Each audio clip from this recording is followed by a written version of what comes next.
Welcome to our final plenary session. Over the past 2 days, we've tried to use data and resources to bring the substance use disorder and recovery epidemic to light. We've also tried to include the human aspect. We heard from Katie Donovan, who is a mother who has a daughter who is struggling with her recovery. Her story was so compelling. I really enjoyed hearing her speak. Now we're going to hear from another person in recovery. We're going to learn about his journey and how he used humor and his passion for helping others to change the course of lives. So it is my pleasure to introduce to you Mark Lundholm, who is coming direct to us from sunny California. I must admit, Mark, that I am so jealous of your current location, but so happy that I got to speak with you over the course of asking you to speak at our symposium. It's been a pleasure. So without further ado, I introduce to you Mark Lundholm. Thank you, Pennsylvania. I'm Mark Lundholm, and I approve that message. I also appreciate behind the scenes their tech.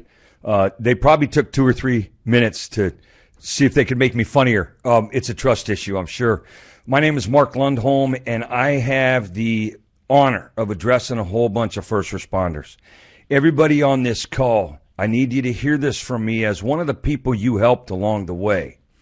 One of those people you took from here to hero, from now to wow, from then to when do I start to help myself save my own life.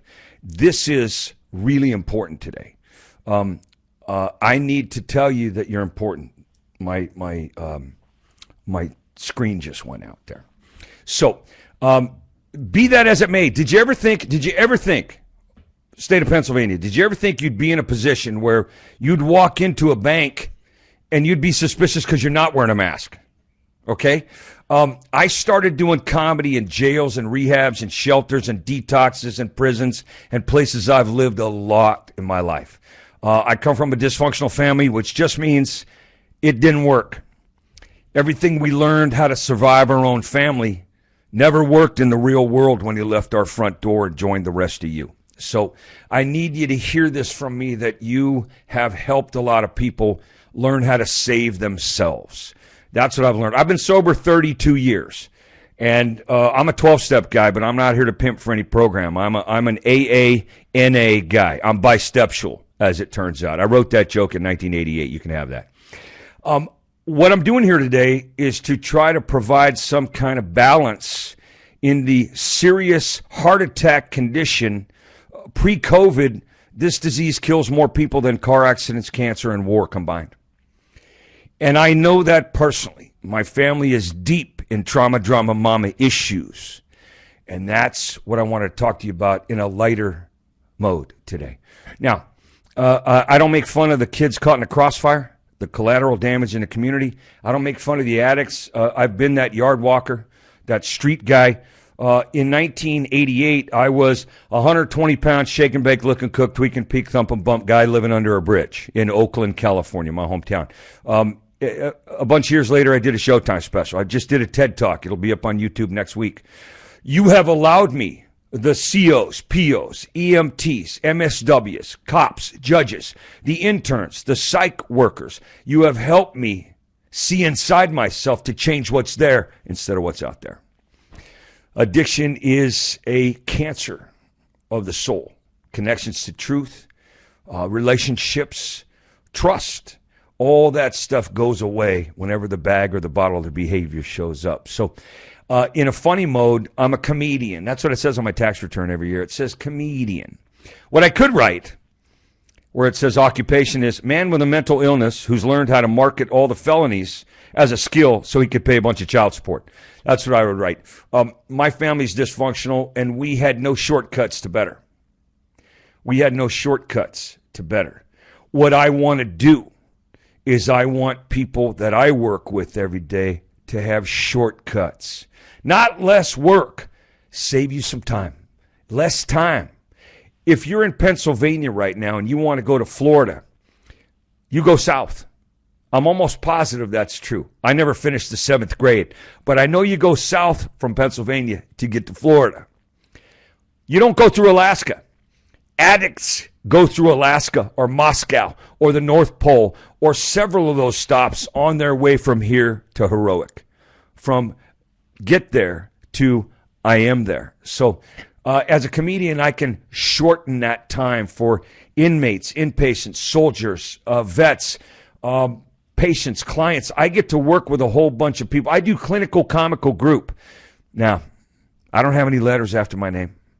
I never graduated from anything except county, and I don't have a license to do anything except fish and drive in California. And I get to do about 800 hours a year of group. Yesterday in Tampa, Florida. I woke up yesterday morning in Tampa. I did 6 hours of group with 40 IOP patients, and then flew home last night. I got home about 1 in the morning, went to bed at 3. I was up at 6. So I had 3 hours sleep. I could use some psychostimulants right now, to be honest with you, but the best I could do is coffee. Coffee. I'm not a normal person. Normal people drink decaffeinated coffee. What the fudge brownie? Decaffeinated coffee. That's like getting into an airplane with no wings on it. Excuse me, where are we going? Nowhere. More decaf? Yeah, certainly. Can I have 2? Addict. I'm addicted to work. I'm addicted to pride. I'm addicted to sloth. I think if you're addicted to it, you're addicted to a lot of them. So, shortcut for you today. Shortcut for you to hand your clients, your patients, the families who are curious or in chaos. Shortcut. Grateful never relapses. Grateful never goes back to prison. Grateful never fails. I stay grateful. I don't get resentful. Now, grateful's tough when you've had 3 hours sleep, or when there's a challenge out there, whether it's healthcare, whether it's traffic, whether grateful never relapses. I just know that after 32 years of being out and in gratitude. So, I was a dysfunctional family survivor. The oldest of 5 kids. In our house, ADD stood for all different dads, as it turns out. I don't have to repeat that behavior in my life, although most of our family is serial marriers now. And if you work with one of us, you know that we don't think like most people. I will say this when I'm talking to a group of professionals, the healers I'm looking at right now, the people listening today are the real deal when it comes to heal. I know that because I've met you, thousands of you later. I've worked with people who put themselves out there for people like me who don't want to be seen. So, I commend you for what you do. It's a big thank you from me to you. I couldn't tell you in enough words and in 50 minutes how grateful I am that you show up for work every day trying to give me a better way. I know that about you now. Back in the day, in 1988, I got to a treatment center. You know, treatment center? That's where you pay a bunch of money to find out that 12-step meetings are free? Yeah. I was in a treatment center in Oakland, California in 4-point restraint. Now, 4-point restraint is a delicate situation at best. 4-point restraint, ankles and wrists strapped to a platform. You can't get up until the staff is ready to let you up. That's the part they don't tell you in the lobby. They don't mention that when they're asking you, hey, are you suicidal? Are you dangerous? Do you have any ESI issues? So they said to me, we're putting you in 4-point restraint. And then they did it real quick. And I got mad. When I get mad, it's because I'm afraid usually. Fear for me leads to large volume. So I'm struggling there. I'm in 4-point restraint, and I just said, you let me up or I'll kill you. I'll find your families. I'll burn your house down. I'm threatening everybody, and that won't get you up. I learned that one. File that away.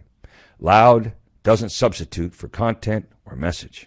So I came to a couple days later, and I look over in detox. There's a guy in 5-point restraint. And I thought, what a loser. Dude, I'll never be like you. I could puke on either shoulder. I got choices today. I win. That's not funny to normal people. Now, there's 2 groups of people on the planet that I'm aware of. Normal and the rest of us. Normal and the rest of us. Normal means most. Most people, they don't have a silverware drawer at their home where every spoon is burnt on the bottom. They don't get that joke either. Normal people, first time they did opiates, their name was on the prescription. There's people out there watching right now going, well, not necessary. Grandma wasn't using the Vicodin anymore. You don't waste Vicodin, dummy. Hey, Jesus wanted me to have those. Thank you very much. Normal people, they watch that show Cops and go, oh, where are his pants? Oh, my God. Me, I'm rooting for the naked guy. I've been the naked guy. Run, my brother, run. Get over the fence. Oh, watch the dog. Ooh, bet you wish you had pants on. No, don't you? Normal and the rest of us. There's only two groups of people on the planet.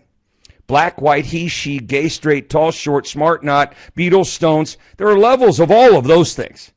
Levels of color, levels of income, levels of IQ, levels of investment, levels of willingness, levels of bottom. But normal and the rest of us, that's the family we're in. We're in-laws or outlaws. And we're related to each other to the core. That's what I've found in 15 countries. 50 states in this wonderful country. I've traveled for 32 years. I've stayed in more hotels than I can count, and I am blessed to be able to address families, corporate. I speak a lot of languages. I speak about 90 languages. They're all English.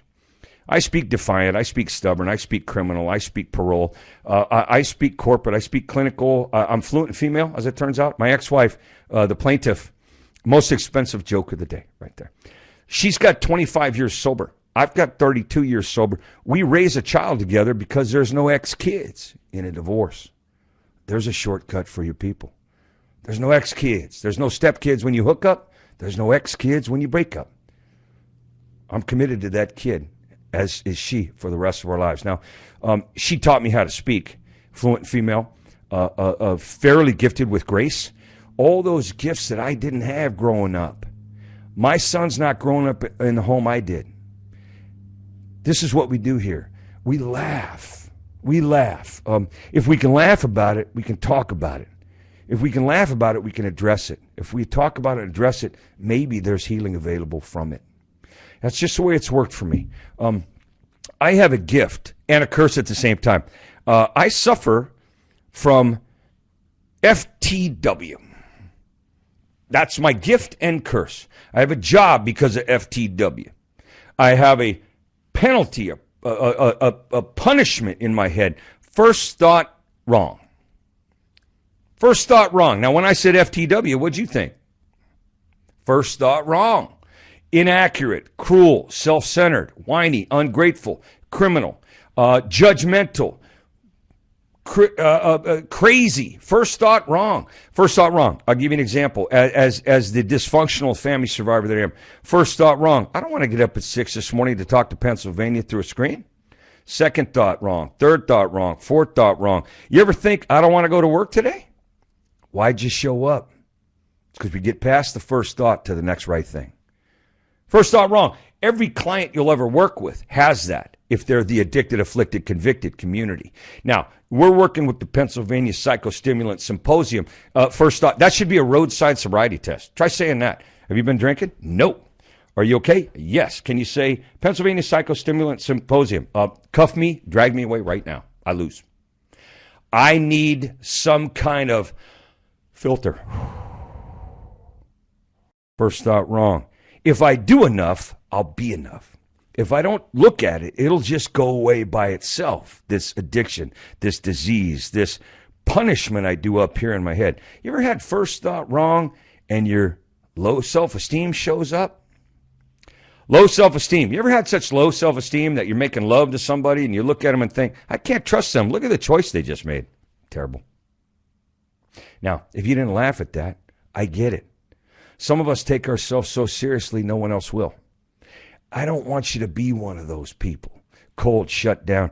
I get to work with a lot of Silicon Valley folks. I live in San Jose, California. We're this close to Silicon Valley. And for the last 25 years, I get to work at motivational workshops. And I bring a humor workshop to clinical, corporate, kind of a marriage of mental health and good work ethic.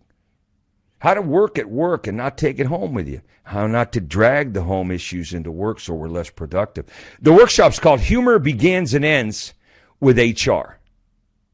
Humor is important. Humor begins and ends with HR. Now, if they don't get that joke, we're starting in first gear right there.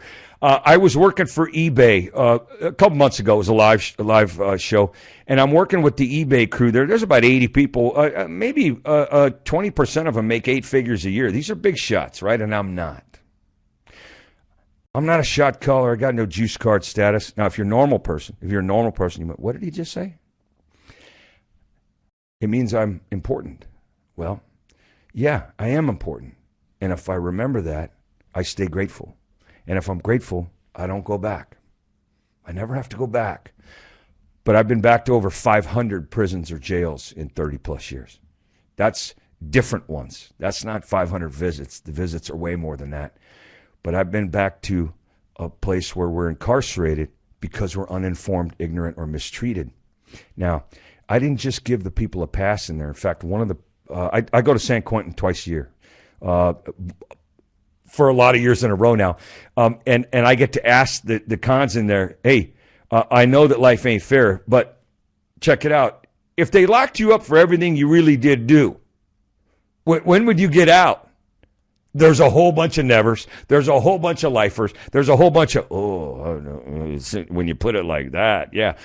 Humor provides perspective, and humor begins and ends with HR. So this eBay HR guy, he says, hey, last year we had Condoleezza Rice at this event.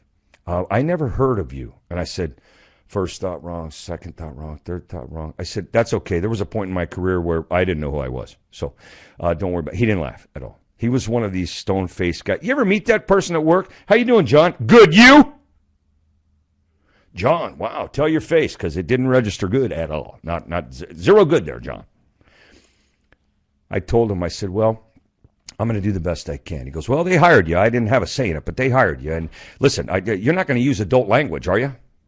I said, oh, yeah, lots. I'm going to use a lot of adult language. He goes, wait. I go, words like commitment, 401k, retirement, grandparenting skills, willingness, lack of resentments. He goes, no, you know what I mean. I said, I know what you think you mean. Adult language? Yeah, I just did it. Oh, that easy, bright, shiny object kind of curse stuff? He goes, yeah, we had somebody came in a couple weeks ago, cursed like a sailor. I said, oh, that's minor league for me. I cursed like a kindergarten teacher on a smoke break, but I'm a professional. Now, today, I won't do that. One of the shortcuts is profanity reduces credibility at this level. I don't have to make it all sharp and scalpel-like to cut into you. I'm going to hand it to you. You take it or leave it. I'm the mailman. Humor does that. Humor is one of the greatest gifts on the planet. The universe, God, she, a great creator, some kind of truthful situation is we were delivered a humor muscle from birth. Before you could walk, talk, clean yourself, feed your own face, protect yourself from harm or elements, you had this. That was before marijuana, right? THC, that's one of those drugs that slows you down. You ever get the joke late? Pot smokers, they get the joke late.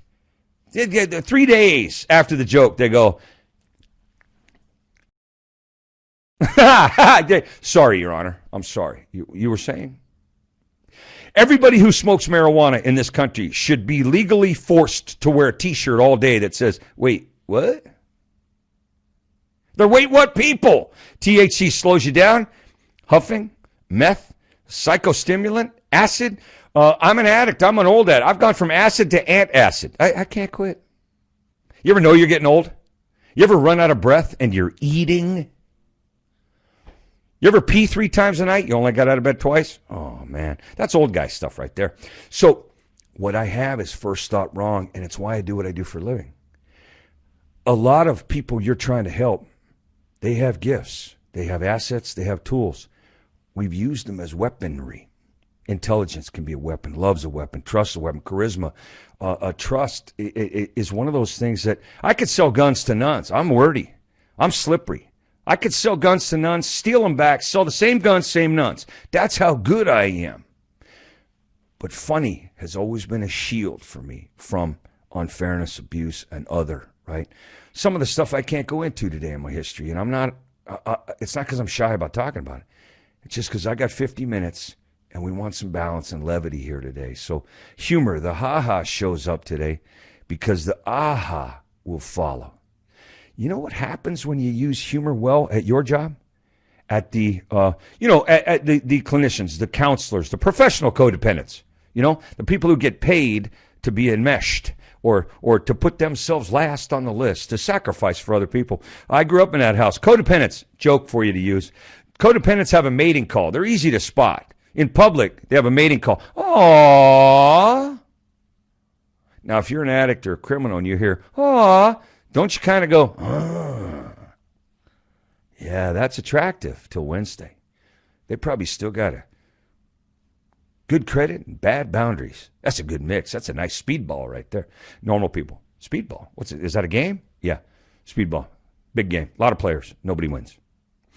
I use phrases like that at the corporate level, and the HR guy, he was enthusiastic when I got done, the eBay HR guy. I said, some people in HR are about as friendly as a no-knock warrant, And he didn't laugh, but he leaned forward. That body language we read in a group. And afterwards, he said to me, he goes, hey, they loved you. They've already asked you back. They want you back in 3 months. That didn't happen. Condoleezza Rice, she wasn't asked back. I said, well, she's not really funny. He goes, no, she wasn't. The no-knock warrant, though, that bothered him a little bit. I said, we're okay. He goes, yeah, you walked that line, man. You walked that line. I did this joke, too, because I wanted to push him a little bit. I know comfortable kills people. Comfortable in jobs they don't like and relationships that are sour and willingness that's not there, and we get comfortable. We coast. Well, shortcut for you today, coasting isn't coping. That's one of the lines I use in group. Coasting isn't coping. We're on an incline. If you coast on an incline, you can't help but hit bottom. And if you're an addict, the sad part is a lot of times bottom hits you. That's the only cure for what we have. Addicted, afflicted, convicted, frustrated, ignorant of truthful situations and great conversations. We don't have that in families growing up. It's somebody's fault, but it's not our future if we can get help. You're the help. So he asked me afterwards, the HR guy, he goes, I do have one question. You said something about a no-knock warrant. What's a no-knock warrant? I said, it's a surprise. It's like a surprise party, actually. All the guests know you. You don't know any of the guests. It's an odd dynamic. He goes, oh. It still didn't break through that normal kind of safe veneer that this guy had. Now, I don't want to torture him. I want to invite people to lighten up, brighten up. Humor does that. God gave us a humor muscle to exercise. I mean, if you didn't laugh today, it's like a gift box you didn't open up. We got a lot of skills. When the humor shows up, the trust goes up. The truth goes up. And the shame and guilt and defiance and noncompliance goes down. If it's done well, we can work well. Add some humor to that big professional tool belt you got. I know it'll be a safer connection to people who are afraid to look at things. Well, fear stopped me a lot. I mean, I'm a violent offender. I'd rather throw a fist than a party. I grew up in that house. My dad was a predator. The most unsafe place in East Oakland in 1960 was my house. That was my experience. East Oakland dope deal, 2 a.m, 11 years old, pale skin, no weapon. I'm going. Bag, bottle, I'm going. It's better than being at home after 7 when he got home. When he was not drunk enough to remember where he lived and came home, it was frightening. And I survived that by making a choice. I forgive the perpetrator or become the next one who hurts me. What you don't forgive, you will become. That's one of the shortcuts we talk about in group. Humor helped with that. I learned how to make it lighter, funnier, and maybe false in the beginning. But these days, I've done a Showtime special. That was an interesting story. I was working at a comedy club in San Francisco, and there was a producer from Showtime in the audience. He didn't tell anybody he was there, but he was looking for talent to do specials. And this is probably, I had about 3 years sober. I got sober in 88. I was born in 1959. So at 29 years old, I started to learn about me from people like you who took the time to teach me. And you handed me some shortcuts. You said to me, hey, this is $1 million process here. Don't make us shove it up your rear end $1 at a time, boy. And I paid attention, right? It was one of the languages I spoke, sarcasm, cynicism, brutality. I spoke those languages so I could hear the information when you were tough on me. Shortcut here for you. Tough love. They call it that because it's tough for the one giving it. Tough love is tough for me to love you more than you do. And I can't work harder for you than you will. I tell clients and inmates and patients that all the time. I get to work with astronauts and soldiers and teachers and pregnant mothers and families, kids. I speak a language that is really powerful with kids because it's funny. I'm a goof. They trust me, so they talk to me. They'll tell me things they wouldn't tell their parents or their priests for 20 years. It happens repeatedly. Tomorrow I'm in Los Angeles. I get to do 2 groups back to back with about 80 clients who are mystified because they are misinformed. They're not bad people. They're not terrible people. They're ignorant of what the truth is to help them save themselves. I know a lot of you know this. And the Showtime guy at the comedy club, I was just doing the stuff I do. Fairly dysfunctional, aggressive, criminal nature. Here's what I found, though. If I'm totally honest on stage, they jump in. There's a fearlessness that comes with trauma, right? I'm a trauma kid, and trauma taught me a lot of stuff. Trauma means I've survived something that I wouldn't wish on a cellmate I hated, as it turns out. But one of the shortcuts that I have is the truth you tell is equal to the help you receive. Freedom starts with forgiveness. The argument you win is the one you don't enter. What you give energy to will continue. What you put your toes on goes on, young man. And life, traffic, bad weather, some kind of uncomfortable circumstance, this is a big one to hand to the families. You can take this personally, or you can look at it truthfully. It's chemical, the imbalance. It's chemical, the abuse. It's not personal. Now, that doesn't mean you give the person a pass. The family's trying to forgive. Let me go over those shortcuts again for you real quick. I know they're on a slide.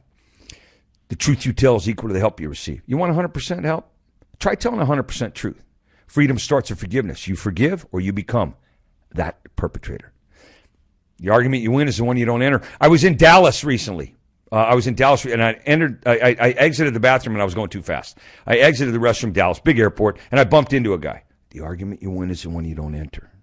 He says, dude, what's your problem? I said, first thought wrong, third, second, third, fifth, sixth. I said, how much time you got? That's a long answer, as it turns out, yeah. No argument there because I didn't give it any heat, right? So back to the Showtime guy. I do this joke. My mom was alcoholic. My dad drank because he was married to my mom. Dad always had a good reason to be drunk. I drink to take the edge off. I drink to smooth out the rough edges. Dad wasn't a drunk. He was a circle. After the show, the producer came backstage and he says, mind if I speak to you for a minute? I said, you already are. He goes, see, that's what I like. There's no fear in you. I said, there's a ton of fear, but not on stage. I've gone from the street to the stage. I have an unmeasurable capacity to tell the truth when you're watching. I didn't have that when I was in prison or jail, and I didn't have that in treatment. I didn't have that in detox. I developed that along the way because I wanted more help. I needed to be more honest. And comedy has a way of highlighting where we're hurt and illuminating illness and highlight the fractures, right? Comedy does that. If you're tender, I'll know. If you're strong and alligator crocodile skin, I'll know by what you laugh at today. So it'll point out where we're lacking or where we're really cracked up in here. So today, if you don't laugh real hard when I'm talking, it's not because I wasn't funny. It's because you are broken. Own it. I'm talking to the Showtime guy, and he goes, was all that stuff true? I go, true. He goes, yeah, like the candy cane story. I go, oh, the candy canes. Oh, yeah. Normal people hear the word blackout. Normal people hear the word blackout. I hear the word blackout. I remember the time I woke up naked in front of the massage parlor with a candy cane in my... Ask me later how that joke ends, and I'll tell you. He said that was true about the candy cane. It wasn't one of those little skinny candy canes either. No. You know those Christmas chubbies? Man, I hated the holidays for a long time. And that wasn't the embarrassing part, the candy cane. I didn't know who put it where I found it, as it turns out. You know what? If it was somebody from the massage parlor, I could understand. My first thought was, hope this didn't cost me too much. But I hated to think, embarrassed to think that somebody was just walking by and thought, hey, there's a nice place to put a little Yuletide cheer and Happy New Year to you too, sir. I told that story on stage at the Comedy Club in San Francisco. And the guy, Showtime guy, came backstage. He goes, all true? I go, yeah. I said, would I make that up to impress you? You want to have coffee? Did it give me some kind of heat with you? He goes, no, but I'm a producer from Showtime, and I'm looking around the country, and I got a contract in my briefcase in my car. I want to give you a Showtime special.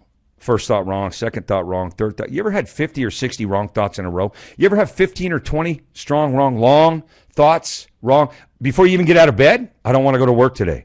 I'm not making any difference. I got that one case I lost. I got that criminal who just won't pay attention. I got that family who's dying with their own permission. Addiction is the only disease on the planet that kills us with our permission. The phrase I use in group is, listen, addiction at best, when you're doing it your way, suicide on layaway one more day. It's the only disease on the planet that tells you you're not sick with it. It's the only condition on earth that's diseased, that kills people who don't have it. When I used to hit bottom, other people paid. And if bottom hits me, other people are dead. And I'm still here. That can't be fair, and you see it every day. I see it every time I go to work. I'm looking at family of mine. Not the normal, the most. Normal means average, most, more than, majority. The rest of us, we're the minority. The rest of us have first thought wrong. Guaranteed you're going to meet somebody with it this week. First thought wrong. Second thought worse. Third thought homicidal. And they're not even 5 minutes into the conversation or relationship yet. So we go out to the guy's car, the Showtime guy. And sure enough, he pulls a satchel out of his trunk. He pulls out this contract. And he says, you ever done any acting? You ever done any acting? I said, yeah, I've been to court. He laughed hard. And I said, the first time I was in court, I was 9 years old. And I pleaded maybe. A judge didn't think I was funny at all. He gave me 30 days for that. 30 days I had to do some kind of service as a 9-year-old. I was in jail at 11. I've done stuff that I wouldn't want my kid to do, and he doesn't have to because I've been forgiven, so he's informed. And he's got a great mom. His mom is a goddess. She's a fantastic teacher. She's an excellent. She's a Wolverine in a corner when it comes to protecting her kid. And because of that relationship, we're a team, and we're not married anymore. I get to take that to group. The healing, the dealing with feelings that we do, and we don't live together anymore. We're divorced. We got an annulment. We're Catholic. An annulment, that's the Catholic version of the lemon law. You just turn it back in on Sunday. I got a bad one. It's not working so well. Okay, I'm going to go. So the Showtime guy said, you ever done any acting? I said, yeah, I've been to court. He laughed hard, and he said, see, that's what I love. He goes, this is just different stuff for me to see than what I've seen around the country. I said, he goes, tell me about your most successful audition. I said, oh, man, I was being held for questioning in connection with a second-degree B&E, and it was my third strike. Not only had they found my prints at the scene, stolen property at my residence, but I was positively pegged in a lineup by 3 eyewitnesses with high credibility. Then after 16 hours of intense questioning by 9 detectives with a combined 187 years on the force, I had 1,000 felony callers to their credit, I walked. He just stared at me. What did you just say to me? Never mind. I just need to tell you this. Acting could really enhance your career. I said, career implies a choice. Career is maybe an accidental path or some kind of circumstance. What I do every night I go to work, that's about destiny. He said, that was powerful. That's something I never heard. I said, no, that was acting. What do you new? Signed right there, did the show. I've got to do stuff on TV, in public, a lot of attention that most street people, 120-pound methamphetamine, cocaine, wino, cardboard box, living, shuffle, step, mumble bum, horrible smelling, long-haired, one set of clothes, foul-mouthed criminal should never be allowed to do. I've met the last 7 presidents. I've worked for 3 of them. I get to do shows for people who are absolutely visible. I get to write for people who are famous and not funny. That's an irritating job. But I get to put language into an order, a story, a series of symbols that weren't that way before I put my hands on them. First thought wrong. Turns out it's a gift. So I want to tell you, in the 80s, some of this stuff wasn't available to me to use. You know, I had a real tough time with the importance, right? The slide you see right now says hashtag be first. Hashtag be first. And I don't mean self-centered. I mean centered self. This is for the professional you are. I'm the most important person in the room today, just like you. That means nobody in this experience is even second. Nobody's second in a room full of people that you work with, shop with, live with, wave to, wear masks because of. Today, we're on a whole planet of family. And I'm the most important person as the guy next to me, as she is, as they are, as we can be. Nobody's even second. And you're dealing with people who feel like they're last placed all day, their whole life. Hashtag be first. If you don't see some today when you go to work, be some today. If you don't see some out there, be some out there. Patience, equality, civil, care, kindness, manners. If you don't see some, be some. That's something we can do, whether we're working or not. And when I get to do what I get to do, it's a really powerful exercise of the humor muscle. I love what I get to do. I run into certain situations where it's a challenge because I'm a human being, right? I'm with me all day. It ain't great. Not all the time.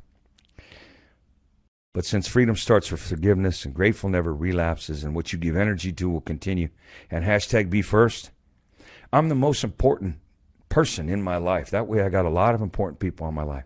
But I'm first on the list. And let me remind you again, at work, self-care is healthcare. Self-care is mental health professional standing. I'm not telling you what to do. I'm inviting you in. This is how we win today. Hashtag be first to tell yourself, I did a really good job today. If nobody noticed, if nobody applauded, if nobody sent you a certificate, if nobody liked you on social media, didn't you still do a great job today? Did it lessen your effort or willingness or passion? I don't let the world tell me when to be great. My son is, he's 13. When he was a kid, we got divorced when he was 5. It broke my heart. Because I thought, man, I didn't get it right again, right? I've got 3 kids from 3 different moms. I used to do a lot of touring as a comedian. Sometimes comedy means one night or show. Sometimes it means other. I got a 32-year-old, I've got a 22-year-old and a 13-year-old. Every 10 years, I used to make a kid. I'm about due this weekend, I think. Maybe I will go to an NA meeting and stay, right? That joke's not for everybody, all right? If you want to complain, email me. Don't bother Kimberly Coleman. Kimberly Coleman, God bless her. First thought wrong here? She was passionate about having me do this. She's passionate. She said we talked a bunch of times. Listen, once we kind of started talking, she really wanted me to do this for you today. She really wanted. I believed her. She called me like I owed her money. I mean, and not little dime bag money, no, like suitcase dope money right off the boat. She called me an email, and I thought, this lady, this is there's a borderline stalking charge here coming if she does. Now, I'm 90% kidding. My son is 13, and he can already have skills that you teach, recovery tools. He's never been loaded or locked up because he's got 2 parents that are very passionate about healing. And we've been through, my ex-wife, she did more jail time than I did. At home, she had seniority. She was top dog. And we laugh about that all the time. We've been to a lot of places where locked up, locked in, locked down, a lot of our life, she and I. We ended up together because we were a really good couple for a while. And then the movie ended, and the credits rolled, and the lights went on in the theater, and we started the next movie. And the next movie is we raise a kid who's got great skills. And I'm thinking about stuff he did as a kid, and I wasn't going to put this in the show, but hey, when he was 5, he could already say to me, Dad, I'm mad. I'm so mad at you right now. I can't choose my words. Will you help me with my words? I'm mad. Wouldn't you like to hand that to a family? I couldn't say that way, that eloquently or consistently until I was about 45 years old. He's been saying it since he was 5. What you and I get to do is hand people shortcuts, not less work. Save them some time. I don't want to go through Alaska if I need to go Pennsylvania to Fort Lauderdale. I could, but I don't want to take the time it takes to say, well, I'm going to detour from my own health, my own care, my own self-worth. I'm going to detour from that because I got a lot of people to help. That's not mental health care. I've been addicted to pleasing other people. Aww. Grayson is my son's name, and when he was real little, we had just been divorced. Julie and I. Julie, plaintiff has 2 names. We'd just been divorced, and it was our first Christmas. Divorced in 2 separate households, you know. And he has 2 places he can sleep at night that are safe, and one of them is where I live. Right? I didn't grow up in a safe house, but I'm going home to one this afternoon. Because of people like you who've informed me, hey, if you're important, you'll treat yourself with respect.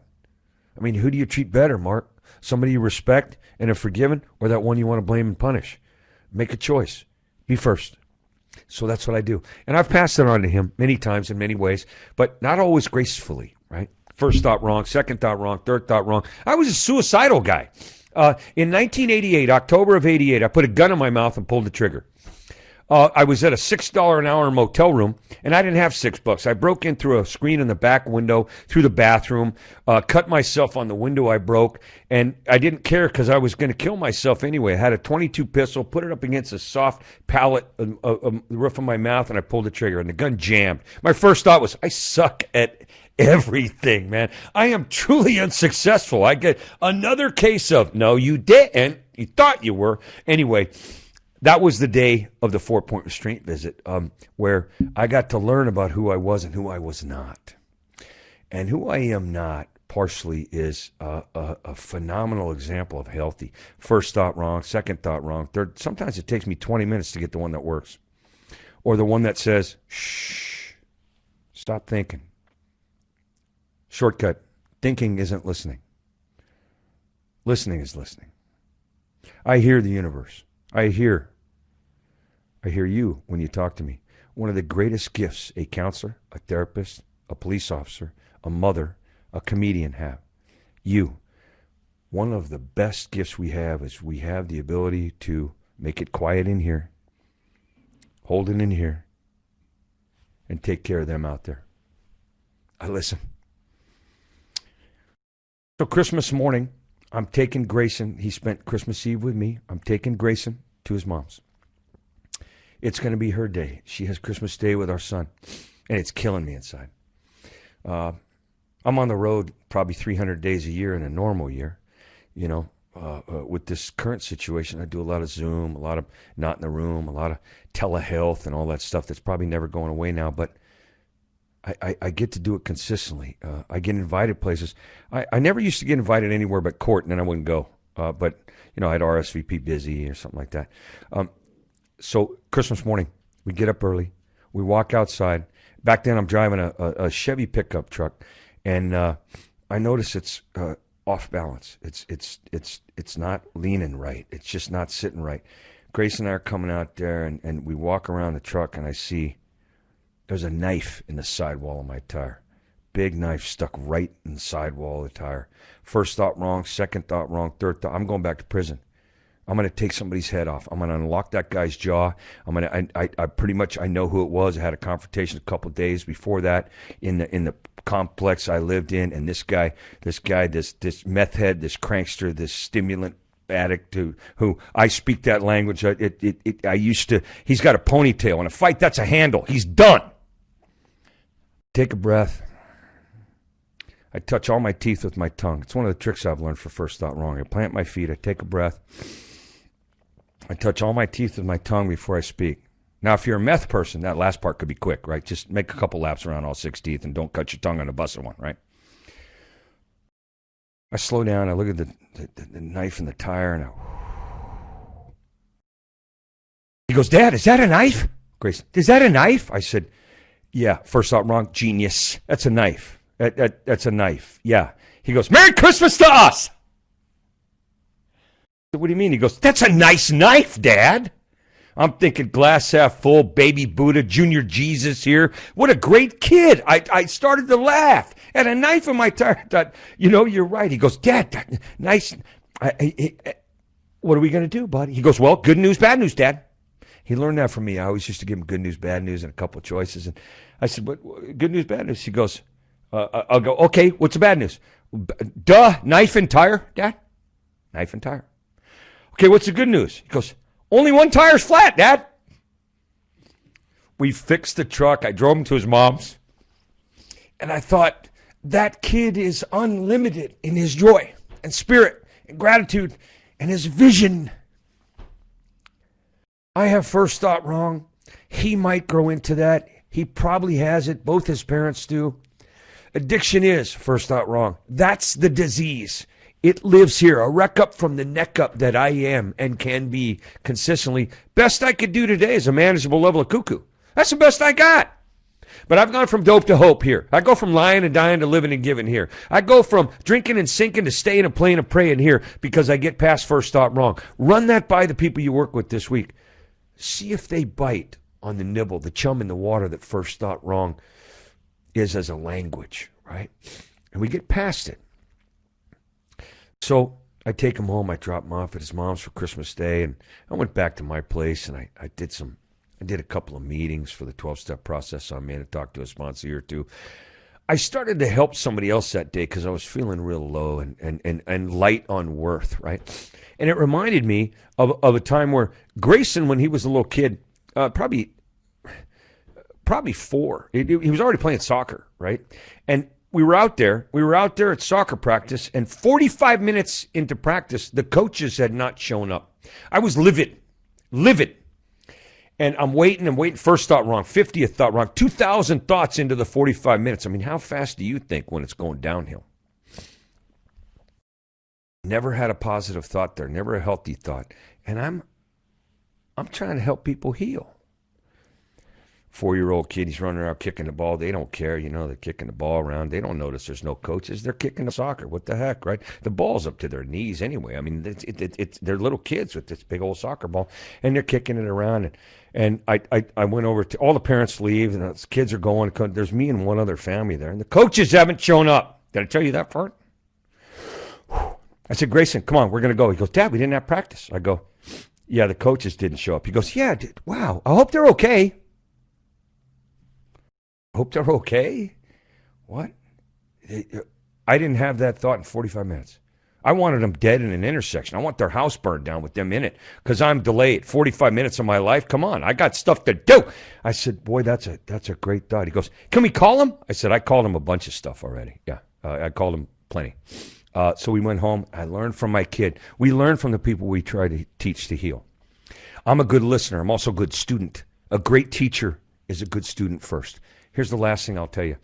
What we get to do here is we get to be first and lead by example, right? We get to lead by example. What I've learned in this business, the mental health business, and I'm not equal to you, certified. I got no credentials to do anything, but I have access to people with a language that works. What I'm going to ask you to do this week when you go to work, remember that you're the one that showed up to invite me to help myself save my own life. I'm Mark Lundholm. Thanks for the help.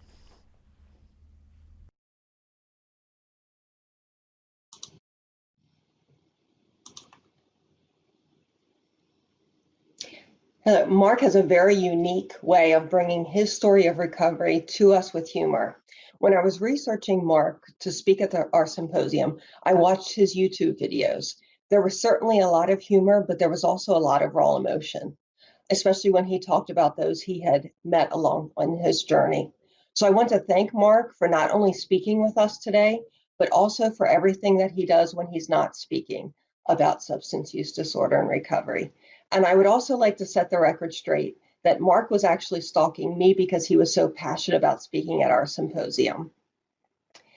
So, and at this time, it is my pleasure to reintroduce to you the Secretary of the Department of Drug and Alcohol Programs. After Secretary speaks with her closing remarks, I will be back with a couple general announcements. So please, Secretary Smith, we're anxious to hear from you. Great. Thank you so much, Kim. Hopefully everybody can hear me. I just made sure that I unmuted myself. I will keep my remarks brief because I think everyone is anxious to eat their lunch and get on with their day, but I wanted to make sure that I gave, first off, a few thank yous. I started the symposium with thank yous, and I'm going to end the symposium with thank yous. So a huge shout out to our speakers and our presenters. Mark, you were wonderful. I was absolutely laughing at so many of the comments that you were making and how true so many of them are. Even for those of us without a substance use disorder, as a parent of a child with special needs, I can tell you that I definitely have to practice that. Put the tongue against the teeth maneuver and give myself a couple chances to think through my thoughts before I respond. That's an excellent suggestion. So thanks, Mark. Thanks to all of the speakers and presenters. I learned so much over the last 2 days. What a variety of different topics we were able to hear from, and that is just so awesome. So thank you so much for all the time you spent preparing and delivering remarks, and I'm sure you'll be answering some questions afterwards, and I just truly appreciate that on behalf of myself and the entire Wolf administration. Thank you. I also want to thank again Jerry Daly and his staff from HIDA. Jerry, you did a phenomenal job pulling all of this together with the help of some folks from DDAP. Really appreciate your collaboration and your dedication to helping people. Also to my staff, Kim, to the folks who are helping to moderate and the folks that are driving the technology. This was a new experience for us, and overall, I think it really went fantastically well. So thank you so much to all those who put all that time and effort into planning this event and making sure that it got carried out successfully. Most importantly, though, a really big thank you to all of you who are attending this symposium. You know, we have a really diverse group of attendees. We've got people in recovery, we have people that work in healthcare, folks in law enforcement, criminal justice, community organizations, citizens, family members, the list goes on and on and on. Such a diverse group of people. But what we all have in common is our shared desire to help people in need. And so I'm going to kind of wrap things up here by giving a quote. My employees know that I love quotes. I often incorporate them into speaking. I have many hanging on my wall. This is one I don't think they've heard me use before. This is a quote from Gandhi, and he said, "The best way to find yourself is to lose yourself in the service of others." And I think that really appropriately describes the work of so many of us. We dedicate our lives to helping others. And that's what this symposium is really all about, is helping to educate ourselves about how we can do that service better. And we can always continue to strive for doing it better. And I'd like to echo Secretary Smith. So thank you again so much, everyone, for your participation. In the symposium, our symposium chair committee, HIDA, all the technical people behind the scenes, Debbie Smith, who really helped with a lot of the logistics. I always hesitate naming certain people because there are so many people that bring this type of event together. We've had moderators on both sides of HIDA and DDAP staff. So thank you to everyone that did so much to make this symposium happen. I have a few closing reminders.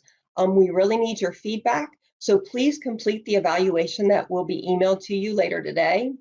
Remembering that the continuing education information can be found on our symposium webpage. Recordings of this session will be posted on the symposium webpage in mid-December. If you have any questions, there is an email address on the symposium webpage. Basically, you can just visit our symposium webpage to find all the information out that you need. Thank you for joining us here at this virtual symposium. We appreciate everyone who made this possible. Stay safe, and we may be looking at having another symposium next year. So we'll have information out of that event coming in the future. Stay safe and healthy, and happy holidays. Goodbye. Our meeting is officially adjourned.